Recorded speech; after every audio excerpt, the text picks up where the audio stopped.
Bonjour à tous, donc bienvenue pour cette webconférence Osmose pour ceux qui nous ont, les derniers qui nous ont rejoints. Donc webconférence aujourd'hui consacrée au levier animation RH. Je vous propose de démarrer dès maintenant. Alors juste un petit rappel, que Certivea, nous sommes un organisme de certification sur la ville durable. Nous développons des labels avec l'Alliance HQE, GBC France, des labels avec des labels d'État. Nous sommes organisme de labellisation pour labels E+, et moins notamment, et pour des associations ou des labels portés en propre. Aujourd'hui, dans le cycle de webconférence Osmose, après avoir vu les enjeux et principes clés, puis les leviers bâtis et aménagement, on vous propose aujourd'hui une conférence sur pourquoi et comment les cadres organisationnels peuvent s'inscrire dans votre politique globale sur la qualité de vie au travail. Dans un premier temps, on vous fera un très bref rappel sur la démarche Osmose. L'idée n'est pas aujourd'hui de vous représenter ce qui a été déjà vu aux autres séances. Ensuite, on ira dans le fond de ce qui nous intéresse aujourd'hui, donc les cadres organisationnels, avant de regarder les principaux points de comment ces cadres organisationnels sont évalués dans la démarche Osmose. Et puis enfin, on prendra un temps de questions et réponses. Alors, en très bref, Osmose, qu'est-ce que c'est? Osmose, c'est une démarche au service de la qualité de vie au travail. On s'inscrit à la fois sur une réponse aux enjeux sociétaux, une réponse évidemment à la performance des organisations, et pour cela, on traite de l'amélioration du bien-être des collaborateurs. Donc, il s'agit d'une démarche qui va porter sur la qualité des cadres de travail au service de la qualité de vie au travail dans ces différentes dimensions. Pour cela, la démarche Osmose porte sur 3 leviers d'action: bâti, aménagement, animation, ressources humaines, qui peuvent être analysés seuls ou conjointement. Et chacun de ces leviers prend en compte 6 enjeux, vous voyez ici apparaître. 5 enjeux thématiques: santé environnementale, hygiène de vie, équilibre vie privée, vie professionnelle, communication et lien social, ainsi que fonctionnalité. Plus un enjeu dit transversal, la manière dont s'effectue le projet avec démarche collaborative. Osmose est une démarche centrée sur le collaborateur et l'utilisateur, résolument transversale. L'idée est d'avoir une démarche qui permette de développer un langage commun entre les différents métiers supports concernés par cette amélioration des qualités des cadres de travail. Une démarche articulée à l'organisation du travail, contextualisée.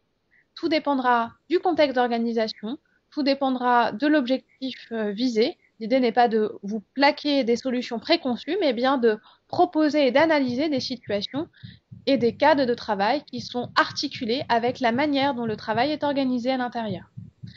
Co-élaboré. Alors, le référentiel lui-même est co-élaboré, puisqu'il a été réalisé et continue à être amélioré dans un cadre global avec des parties prenantes, des groupes de travail qui associent très largement, et co-élaboration au cœur du dispositif également, puisque la démarche proposée d'amélioration des cadres de travail est une démarche que l'on souhaite résolument centrée sur la collaboration des différents niveaux, donc bien sûr impulsion des directions générales, mais aussi prise en compte et implication des collaborateurs, sans oublier les managers et bien sûr les différentes parties intéressées, donc qui peuvent être les instances représentatives des représentants du personnel ou les médecins du travail. Et puis, amélioration continue, une démarche d'amélioration des cadres de travail, ce n'est pas un élément qui s'arrête à un instant donné. Nos modes de travail évoluent, nos besoins en tant que collaborateurs évoluent. Ce qui nous a satisfait à un instant donné nous satisfera peut-être plus à l'instant d'après. Donc, amélioration continue. Donc voilà, j'ai été assez brève sur le rappel de la démarche.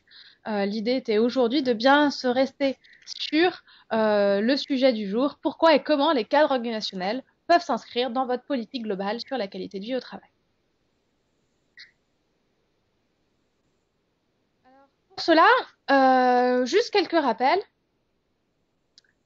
Aujourd'hui, les contextes organisationnels et sociétaux dans lesquels on s'insère ont une influence sur la santé des collaborateurs. Quand je dis santé, c'est bien santé au sens large, la définition de l'OMS. Donc santé, un état de bien-être physique, psychique et complet, de l'individu. Si on prend les différents enjeux qui nous concernent, on voit aujourd'hui des personnes, des collaborateurs qui ont des problèmes de bruit. C'est fait partie des points récurrents qui remontent dans la plupart des enquêtes de satisfaction sur les lieux. Des problèmes qui ont des sujets qui rencontrent des troubles du sommeil. 28% ont des troubles du sommeil. Et aujourd'hui, quand un actif a des troubles de sommeil, eh ben, c'est aussi un impact sur ce qu'il va pouvoir réaliser au travail, puisque si vous êtes en carence de sommeil, hein, aujourd'hui, on a plus d'un tiers des actifs qui dorment moins de 7 heures par jour. Eh ben, on est moins efficace, on a des problèmes de mémoire et de concentration.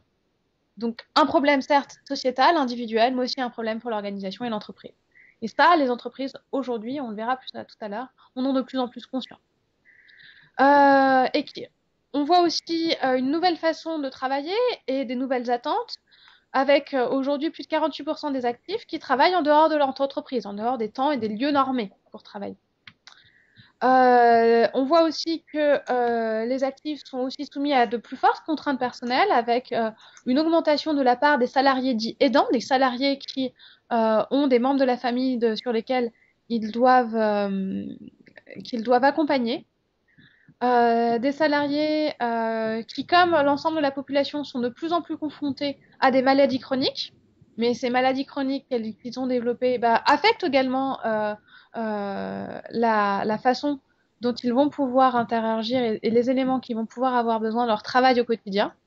Et puis des enjeux plus de rapport et de relation au travail, avec des besoins d'identité, de reconnaissance, de sens au travail.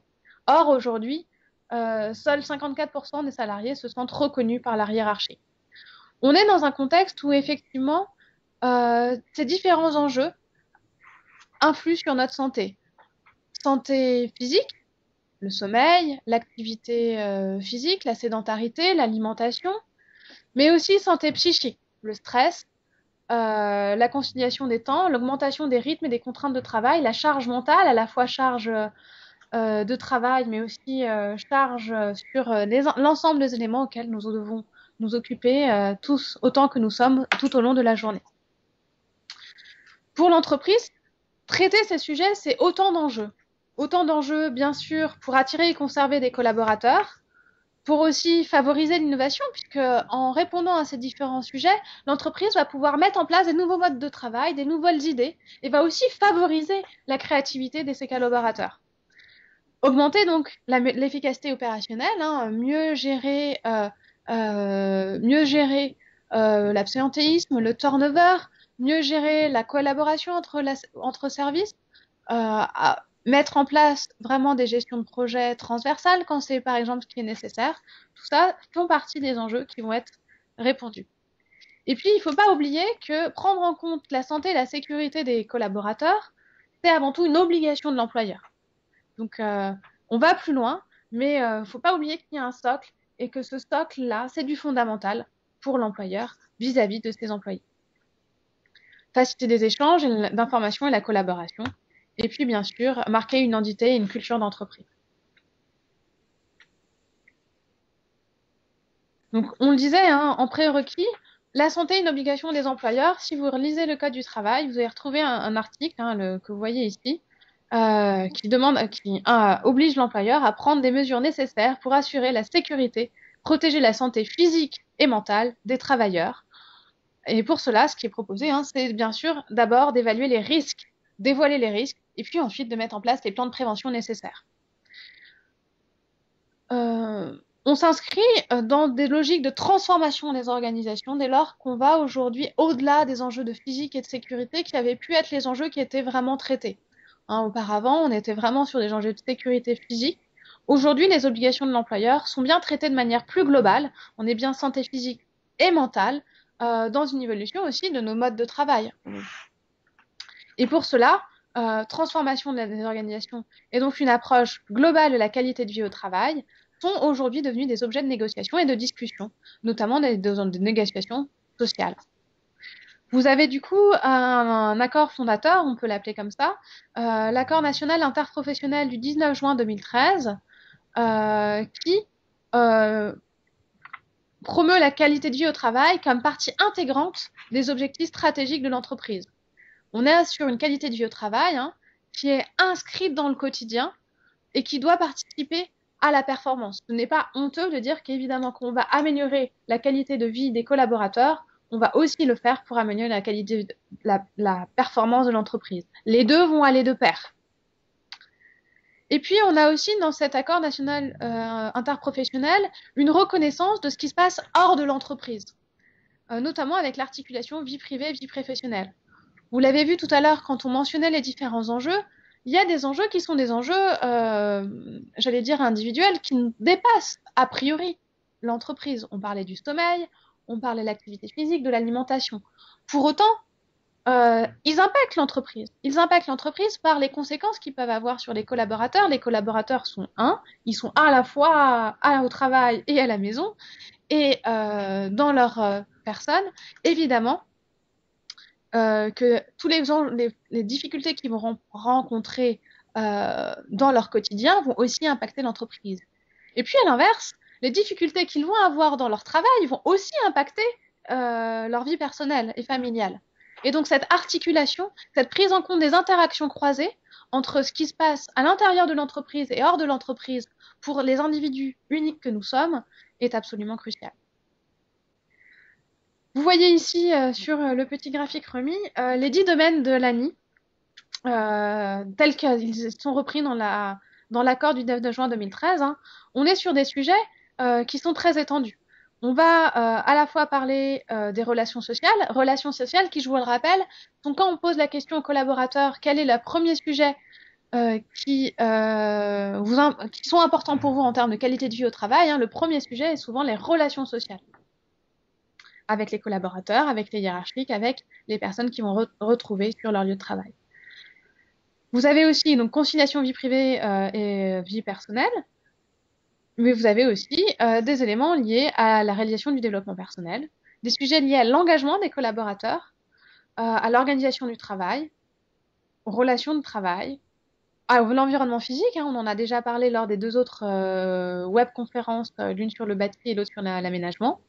Au partage d'informations, pouvoir avoir une information partagée fait partie des revendications légitimes des collaborateurs, de pouvoir mieux comprendre, et ça permet de donner un sens au travail effectué, de savoir de comprendre le contexte dans lequel il s'inscrit. Et puis, je l'ai mis en dernier, mais c'est bien sûr l'un des prérequis fondamentaux, le contenu du travail. Quand on dit contenu de travail, ça va être l'autonomie qu'on peut avoir dans les tâches, ça va être les types de tâches et les types qu'on va devoir être amené à effectuer, les outils qui vont pouvoir utiliser, la manière dont on va pouvoir faire, les marges, les contraintes et les marges de liberté, les cadres dans lesquels on va devoir s'insérer.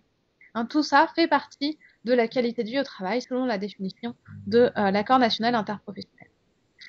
Et pour agir sur dessus, donc dans cet accord, il est inscrit le dialogue social. Le dialogue social dans le cadre des négociations annuelles obligatoires.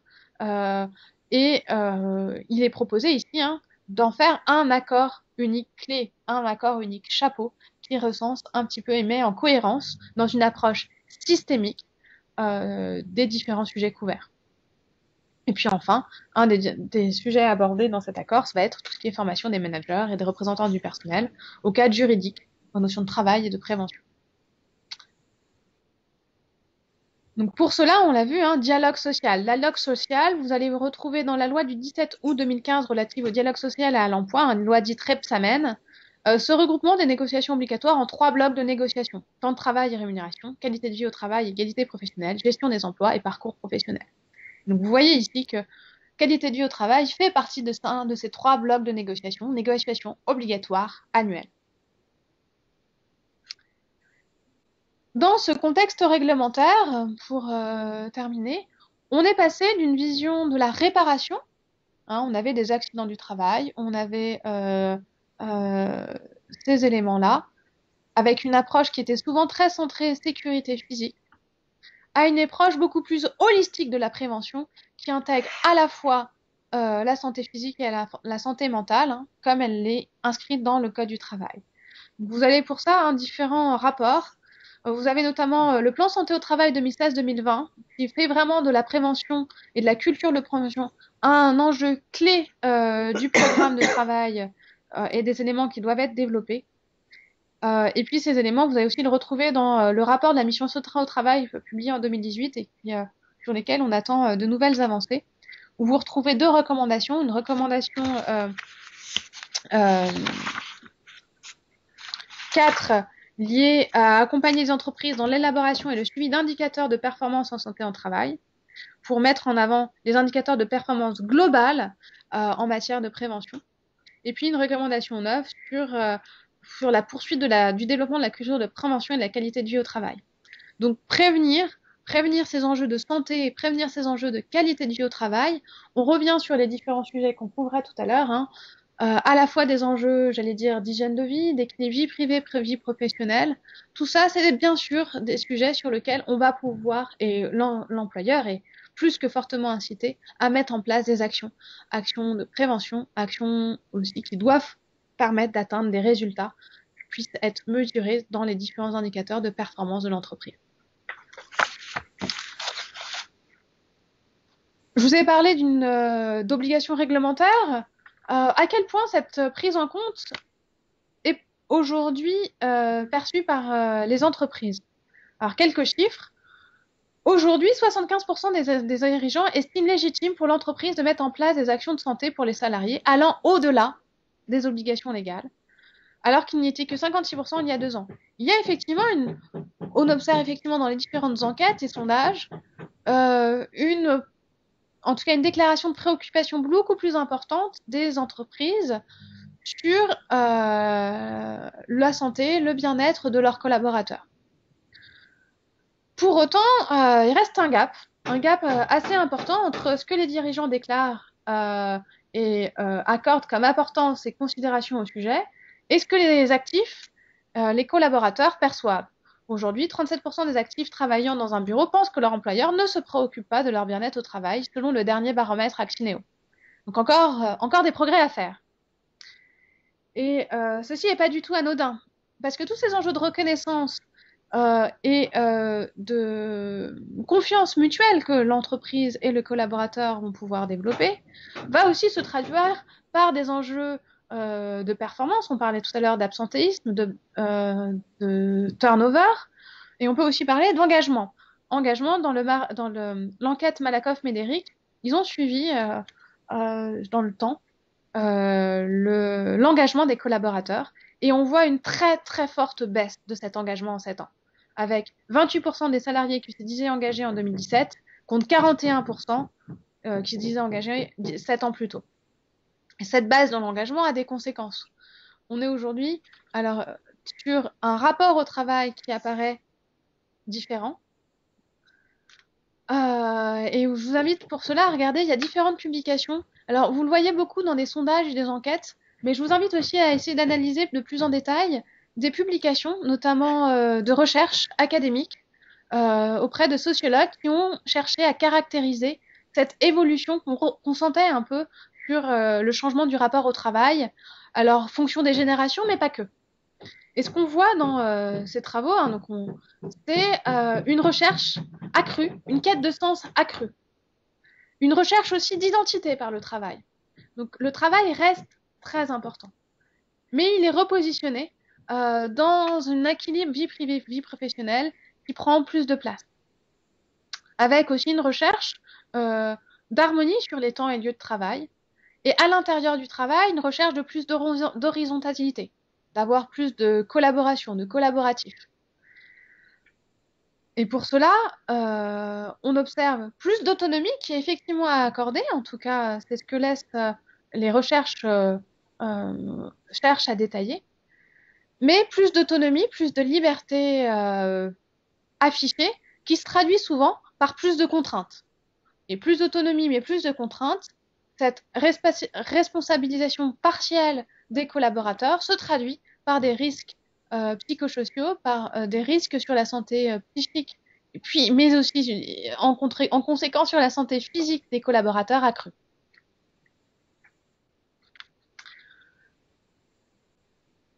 Une des approches qui se développe pour mieux prendre en compte le collaborateur dans ses différentes dimensions, c'est l'approche de l'expérience collaborateur.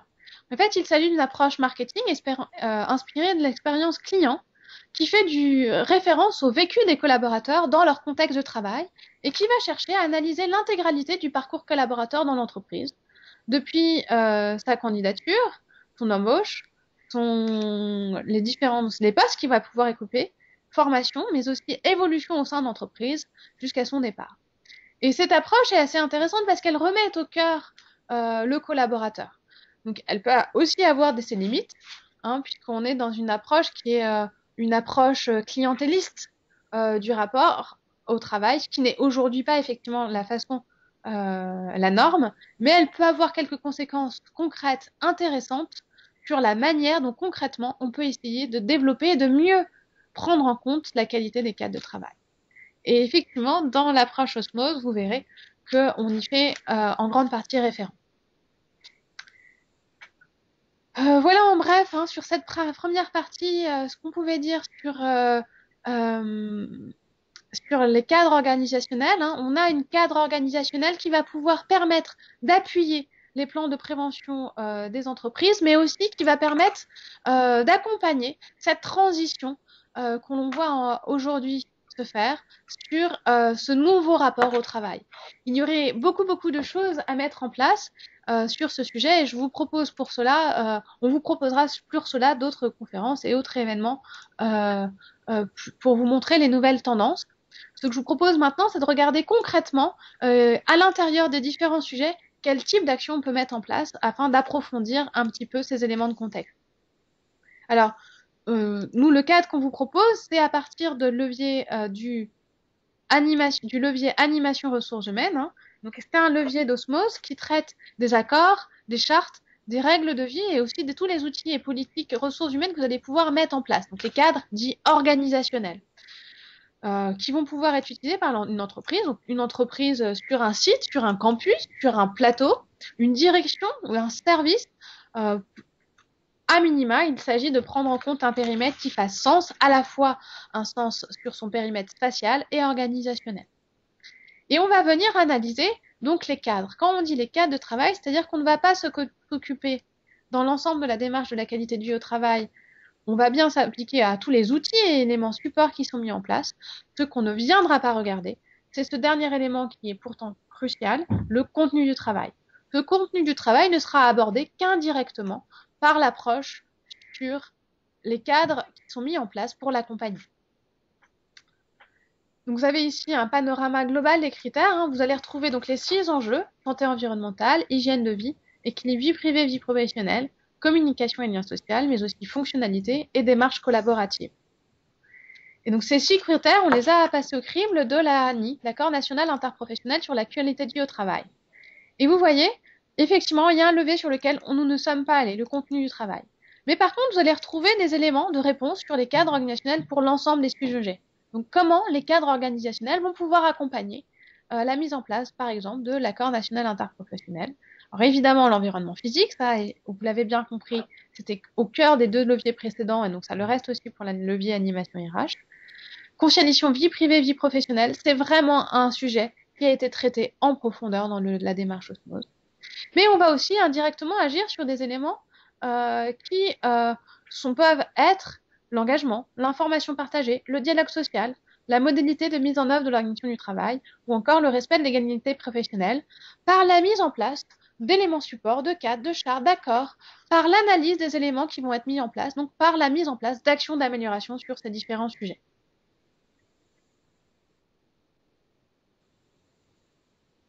Santé environnementale. Qu'est-ce que vous allez retrouver dans santé environnementale? Santé environnementale, c'est une démarche, c'est un enjeu, sur lequel on vient considérer les paramètres d'ambiance intérieure qui vont influencer l'état de santé des collaborateurs et utilisateurs du site. Sur le levier animation ressources humaines, ce qu'on va venir regarder en particulier, c'est cette adéquation entre un cadre physique et les éléments comportementaux à l'intérieur. Éléments comportementaux, mais aussi éléments de sensibilisation. Sensibilisation pour permettre d'agir sur ces comportements. Aujourd'hui, si vous mettez en place des éléments de réglage, par exemple, des éléments de mesure sur site, ce n'est pas tout. Il faut pouvoir accompagner leur utilisation. Et donc, c'est bien ça qu'on va bien venir regarder dans tout cet enjeu démarche santé environnementale. Euh, il- il- sur ces enjeux, ce qu'on voit souvent apparaître, c'est finalement une méconnaissance des collaborateurs. Alors, vous avez ici un chiffre qui est affiché sur le sujet sur lequel la méconnaissance apparaît dans les enquêtes comme la plus importante, hein, c'est la méconnaissance et l'inquiétude ou le besoin d'information, si on veut le voir plus positivement, en termes d'ondes électromagnétiques. 51% des personnes interrogées considèrent que l'entreprise n'accorde pas assez d'importance aux ondes électromagnétiques et demande plus d'informations. Donc les besoins de sensibilisation sur les sujets, d'information, information sur ce qui a été mis en place par l'entreprise, information sur ce qui a pu être mesuré, mesuré en toute sérénité, sont des sujets qui vont être traités et qui sont importants pour permettre aux collaborateurs de prendre conscience qu'ils ont aussi des leviers d'action eux-mêmes individuels sur leur cadre. Et donc, on va pouvoir aussi regarder des éléments qui vont être mis en place sur des règles de vie, des chartes, des pratiques organisationnelles qui vont permettre d'accompagner des éléments pour améliorer l'ambiance intérieure. Le cas le plus frappant, hein, c'est notamment le traitement du bruit. Les collaborateurs, comme on le disait tout à l'heure, le bruit apparaît en premier dans les plaintes des collaborateurs. Pour autant, sur le bruit, au-delà des éléments, bien sûr, de traitement acoustique qui peuvent être mis en place, il va y avoir aussi toute une réflexion sur les différents niveaux de bruit en fonction des différents niveaux d'espace. Et donc les règles de bonne conduite, si on peut appeler ça, ou en tout cas les règles de politesse qu'on va pouvoir développer en fonction des espaces. Il y aura des espaces où effectivement ce sera des espaces concentration. Et à côté de ces espaces de concentration, eh ben, il faudra mettre en place les outils et les comportements adéquats pour qu'il y ait une cohérence entre les différents outils, espaces, outils, management et comportement. Donc, ces éléments sont fonction bien sûr des typologies de collaborateurs, des sites et d'entreprises, mais sensibiliser et permettre d'agir sur les comportements est vraiment au cœur de cet enjeu santé environnementale sur le levier animation ressources humaines. Hygiène de vie, donc deuxième enjeu. Hygiène de vie, là, on va s'intéresser aux préoccupations de santé physique et psychique sur lesquelles il est possible d'avoir une action indirecte en agissant sur les comportements. On est là sur inciter à la mise en place de modes de vie plus sains, faciliter en tout cas cette mode de vie plus sain, libre aux collaborateurs ensuite d'utiliser, de changer ou non ses habitudes. Ce qui est ici proposé, c'est évidemment de pouvoir en tout cas rendre possible et non difficile le fait d'utiliser des modes de vie plus. Et ce qu'on voit, c'est qu'il y a des besoins et des demandes accrues des salariés pour que l'entreprise leur propose des services en matière d'accompagnement individuel à la santé. Là encore, il s'agit d'un diagramme de Malakoff-Médéric que vous voyez repris ici, avec des demandes des salariés pour que l'entreprise leur propose des services pour arrêter de fumer, 48%, pour mieux dormir, 54%, pour maîtriser leur alimentation, 47%, ou encore faire du sport, 61%. On voit ici encore un peu ce qu'on disait tout à l'heure, que la frontière entre équilibre vie privée et vie professionnelle est plus floue. On a des sujets qui traditionnellement étaient vraiment perçus comme des sujets individuels hors de l'entreprise, qui apparaissent maintenant dans l'entreprise, à la fois avec une reconnaissance que l'entreprise pourrait avoir un impact positif par les collaborateurs et une attente de ces collaborateurs de nouveaux services de l'entreprise, et à l'inverse, une reconnaissance par l'entreprise qu'il s'agit d'actions de prévention qu'elle peut mettre en place et qui peuvent avoir un impact positif sur la performance dans l'organisation. En outre, cet accompagnement à l'individuel et à la santé va se produire souvent par des actions de sensibilisation dans un premier temps. Ces actions de sensibilisation vont permettre de faire, entre guillemets, du 2 en 1. Action de sensibilisation pour prévenir sur ces sujets, mais ça va aussi être l'occasion de développer des temps de convivialité avec les équipes, des temps d'échange, donc à la fois qui vont pouvoir permettre de changer un petit peu les modes de rapport au travail. Mettre en les modes de vie plus sains en facilitant, mettre en place les éléments facilitant des modes de vie plus sains. On est aujourd'hui sur des outils qui vont se développer, hein. On est à l'ère du numérique et de nouvelles applications vont se développer pour proposer à la fois à l'entreprise et à ses collaborateurs de les accompagner au travers de nouveaux services. Donc accès à des services et des outils de professionnels de santé, voire de e-santé. Mais attention, pour mettre en place tous ces éléments, l'un des enjeux que vous allez retrouver de manière clé dans la démarche Osmose, c'est la confiance. Parce que tous ces outils, il faut qu'ils soient bien perçus, il faut qu'ils soient bien accompagnés. Ces outils, si ils ne sont pas, si finalement il n'y a pas de communication qui est faite autour d'eux, ils risquent de ne pas utiliser. Et s'il n'y a pas de la confiance, ils risquent de générer et d'avoir un impact contre-productif avec des collaborateurs qui se montreront même plutôt inquiets que l'entreprise vienne s'immiscer dans leur vie personnelle. On avait ainsi un exemple, par exemple, des cabines de e-santé, des cabines de téléconsultation à distance de professionnels de la santé, où il faut aussi penser à l'exploitation de ces éléments. Il n'est pas tout de mettre en place l'outil, il faut aussi pouvoir en suivre l'animation.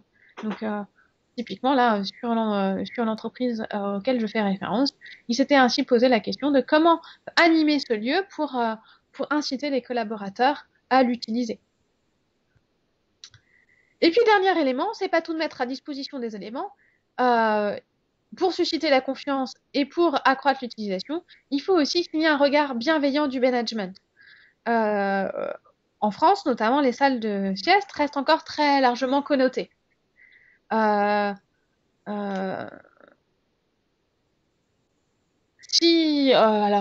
avait une réflexion si le fait de les renommer, par exemple, de les appeler Power Lapping, ou que sais-je, ou en tout cas le fait de montrer que la direction ne voit pas d'un mauvais œil, ou que les autres collègues d'ailleurs, hein, des fois, c'est pas forcément que le regard des managers, ça peut aussi être le regard des collègues, est un regard bienveillant, positif, qui considère effectivement ces outils comme une amélioration de la performance de l'entreprise et non pas comme des éléments annexes qui viendraient au contraire nuire à la performance de l'individu. Donc ce regard bienveillant et penser à ce regard bienveillant est aussi absolument clé. Équilibre vie privée, vie professionnelle, hein, vous avez là un des éléments qui va regarder comment on va pouvoir faciliter notamment cet équilibre vie privée, vie professionnelle, à la fois en facilitant le quotidien des collaborateurs en termes de mobilité et de services, mais également en regardant ce qui fait le cœur aujourd'hui, c'est les rythmes de travail et la déconnexion. Il n'est pas tout de pouvoir permettre aux collaborateurs d'avoir accès à toute une panoplie de services à l'intérieur du site ou à proximité du site, si on empêche comme ça les collaborateurs de pouvoir rentrer chez eux et de mener la vie personnelle et familiale qu'ils ont choisie. Donc cette conciliation des temps, c'est à la fois permettre de faciliter le quotidien des collaborateurs, mais c'est aussi et surtout pour le levier animation ressources humaines, de pouvoir avoir une analyse sereine des contraintes et rythmes de travail qui vont être réalisés au sein de l'entreprise.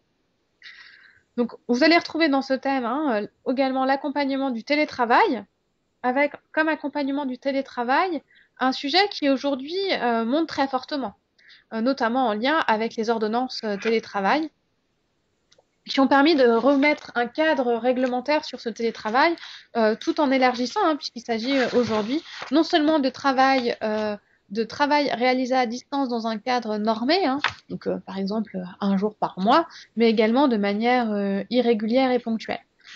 Aujourd'hui, nous avons 29% des salariés qui télétravaillent contre seulement 23% en 2017 et il est fort à parier que ce chiffre continue à augmenter. Et autre chiffre que vous pouvez voir sur votre écran, 56% des salariés qui ne télétravaillent pas valorisent ces dispositifs et aimeraient pouvoir en bénéficier. Pour autant, ce télétravail n'est pas sans poser quelques difficultés. Difficultés notamment en termes de cohésion des équipes et de management qui peuvent se retrouver parfois un peu démunis et qui doivent arriver à faire évoluer leurs pratiques.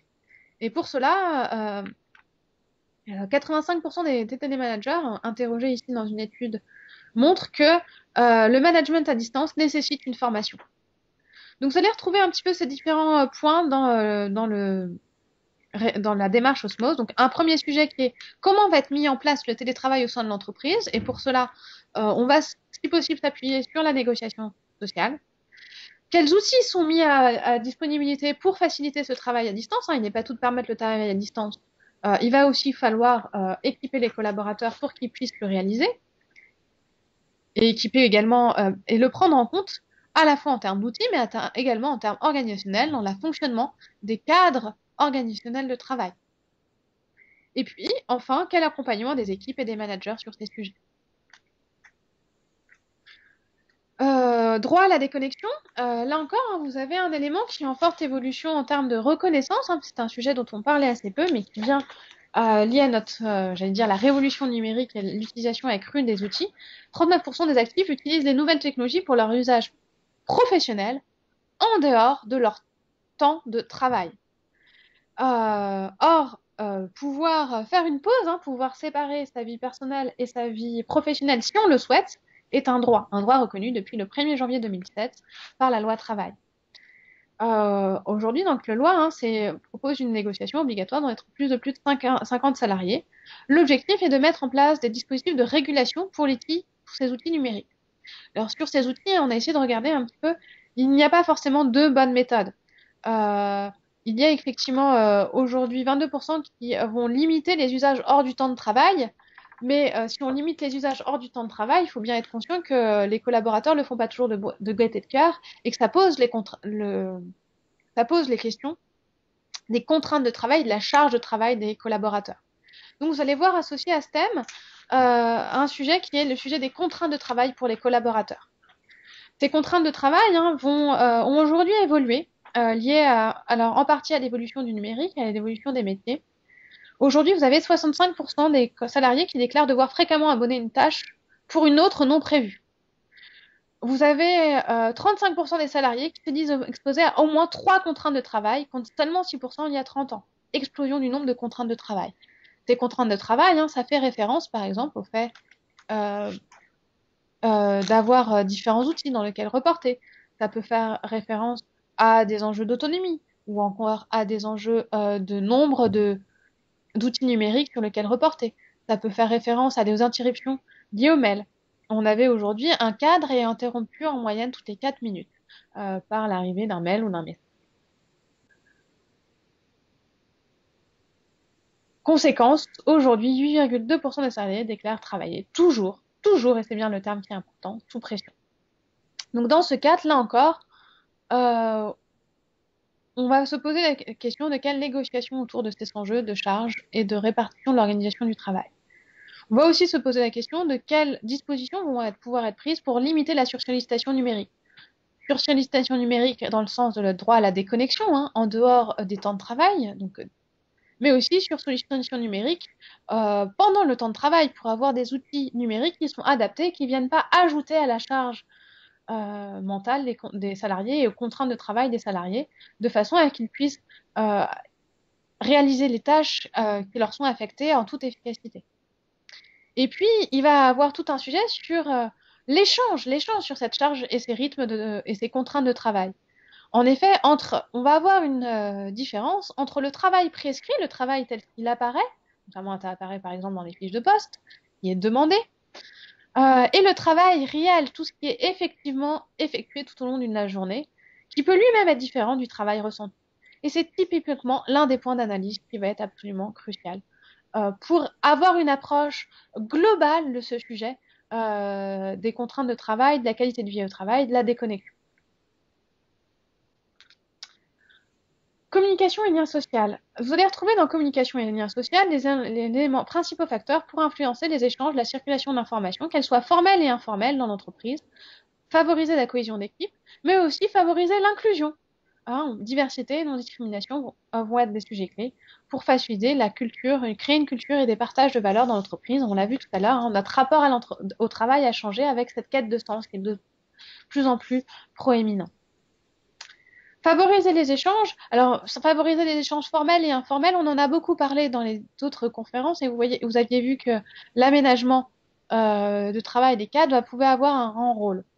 Ici, on va plutôt regarder les cadres organisationnels et on va pouvoir regarder notamment la fluidité des informations pour mieux, à la fois avoir des informations partagées au sein de l'entreprise mieux se comprendre, mieux comprendre les métiers réalisés par les autres. Donc, vous allez retrouver des exigences, par exemple, sur évidemment le parcours d'intégration, mais aussi sur qu'est-ce qu'on peut faire pour quels exemples de bonnes pratiques peuvent être mis en place pour arriver à se mettre à la place de l'autre service, mieux le comprendre et donc mieux travailler avec lui. Là-dessus, on va retrouver à la fois des outils numériques, des outils de diffusion et support d'information, mais aussi des éléments sur le lien physique. On va retrouver aussi des éléments liés à l'entraide, à des binômes, des tutorats. Il y a un sujet dont on parle assez peu, mais qui est en train de monter, qui est le sentiment d'isolement en entreprise. Et ce sentiment d'isolement, aujourd'hui, 6 salariés sur 10 se disent qu'il arrive de se sentir isolé au sein de l'entreprise. C'est un chiffre issu du Paris Workplace 2019.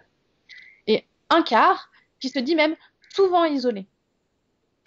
Et ce sentiment risque de s'accroître dans ces prochaines années, puisque on voit toujours dans la même étude que le télétravail multiplie par 2 ce sentiment d'isolement.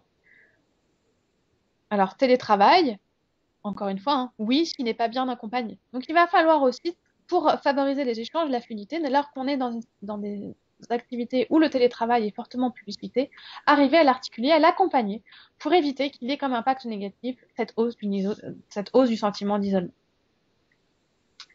Fonctionnalité. Fonctionnalité, donc le 5e enjeu, vous êtes sur des enjeux qui vont permettre de regarder le cadre de travail comme un outil à disposition des collaborateurs et des utilisateurs pour effectuer correctement leur activité. Vous allez retrouver des éléments de sécurité et de sûreté qu'on va pouvoir notamment analyser dans ce référentiel sous la forme du document unique d'évaluation des risques, avec un document unique d'évaluation des risques qui ne doit pas être simplement un document papier, mais bien un document qu'on fait vivre qui s'accompagne effectivement de véritables plans ou d'outils d'évaluation et de suivi. Vous allez retrouver également la maîtrise de l'environnement, puisqu'on voit que le fait de pouvoir que les collaborateurs puissent avoir un impact direct sur la maîtrise de l'environnement a un impact très positif sur leur sur leur qualité d'accès et d'usage. On va regarder effectivement une inclusion pour tous, mais aussi qualité numérique, diversité et gestion des espaces et flexibilité et adaptabilité. Vous avez vraiment dans ce thème la mise en lumière de ce croisement entre le cadre spatial, l'espace, les outils mis à disposition et l'animation qu'on va faire de ces outils, la communication qu'on va faire autour de ces outils. L'idée est bien de prendre en compte les personnalités et activités de chacun et d'avoir une approche utilisateur, une expérience collaborateur sur les outils qui vont être mis à disposition. L'un des critères qui véhicule bien ce message, c'est par exemple en termes de qualité digitale, on voit aussi aujourd'hui fleurir le nombre d'applications qui sont proposées aux collaborateurs. Et quelque chose de tout bête qui peut être fait, enfin tout bête, mais pas si facile en fait à mettre en pratique, c'est de pouvoir permettre d'avoir un accès unique un accès unique centralisé à toutes ces applications de façon à les rendre plus faciles, plus fluides et vraiment dans cette logique du parcours collaborateur. Et puis ensuite, un dernier élément qui n'est pas à négliger, c'est le lien entre le management et comment le management doit être accompagné pour l'utilisation de ces évolutions et de ces outils. Dernier sujet, démarche collaborative. Dans démarche collaborative, vous allez retrouver notamment l'enquête. L'enquête qui est absolument obligatoire pour le levier animation RH. Il s'agit d'une enquête de perception des cas de travail par les collègues, donc par les collaborateurs, donc cas de travail physique et organisationnel, avec une trame mise à disposition qui va reprendre une question pour chacun des différents thèmes du référentiel. Il est tout à fait possible par contre d'utiliser d'autres trames ou d'outils, mais dans ce cas-là, il est nécessaire, dans le cadre de la labellisation, de bien vouloir nous les signaler au préalable, de nous les faire valider au préalable, puisqu'aujourd'hui, cette enquête est l'un des éléments clés de l'audit qui est utilisé pour la labellisation. Alors, il ne s'agit absolument pas d'à partir d'une analyse de l'enquête, du ressenti des collaborateurs, de faire un bilan ou du climat social ou que sais-je, de venir évaluer sur les résultats de l'enquête. Non, pas du tout. Il s'agit d'identifier les écarts entre action et ressenti de manière à piloter la démarche.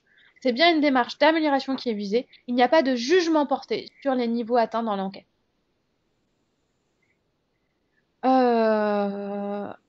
Sur cette mesure, vous allez retrouver aussi un gros sujet sur la mesure de la qualité de vie au travail. Mesure au travers des indicateurs de performance et de santé dans l'entreprise. Mesure aussi à travers des enquêtes, l'enquête annuelle comme je le proposais à partir de la trame par exemple, mais aussi des outils dynamiques de suivi dynamique de suivi des ressentis ou de l'engagement, par exemple avec le Net Promoter Score. Je vous invite sur ce sujet, j'irai pas plus loin, à regarder une étude que nous avons publiée ce printemps sur les nouveaux outils de mesure du ressenti des collaborateurs. Elle est disponible en téléchargement sur notre site internet. Nous y avons recensé 18 outils numériques pour mesurer de manière, pour prendre le pouls en continu la qualité de vie au travail et les ressentis des collaborateurs. Et vous regardez dans l'enquête, hein, on a essayé de mettre en perspective ces outils dans le contexte des outils et des indicateurs, autres indicateurs et autres outils de mesure sur l'activité qui existent, et également de les mettre en perspective par rapport à l'impact managérial et à l'impact sur la culture d'entreprise qu'ils peuvent avoir. Je m'arrêterai ici pour la démarche. Je terminerai juste par quelques rappels sur la labellisation. Donc, la démarche Osmose, vous allez pouvoir la retrouver au travers de l'outil Osmose Mon Profil, hein, donc le questionnaire de 30 questions en ligne. Le système d'évaluation, donc avec le référentiel que vous allez également pouvoir retrouver de manière plus dynamique sur notre outil ISIA, et des offres de formation. Et enfin, le label Osmose. Donc ce label, vous allez pouvoir l'utiliser sur la base du référentiel, disponible en téléchargement. Et pour être labellisé, donc une labellisation par levier, donc vous pouvez être labellisé uniquement sur le levier animation RH, avec pour cela des niveaux minimaux à respecter. Il faut à minimum avoir 30% des points sur chacun des enjeux et en moyenne 50% sur l'ensemble du levier par exemple animation RH. Il n'y a pas d'exigence obligatoire à viser. C'est vous qui vous fixez votre cible à partir du moment où vous obtenez bien 50% des points sur l'ensemble des sujets. Pour se l'être labellisé, hein, vous pouvez vous choisir de vous engager juste sur un audit unique, donc pour avoir la cartographie de ce que vous avez mis à un instant T, ou vous engager dans une logique d'amélioration. Dans ce cas, nous vous proposons 2 audits, un audit dit d'admission pour regarder le plan d'action à mettre en place, et ensuite vous avez 3 ans pour mettre en place ce plan d'action jusqu'à l'audit dit de suivi, dans lequel on viendra regarder ce qui a effectivement pu être atteint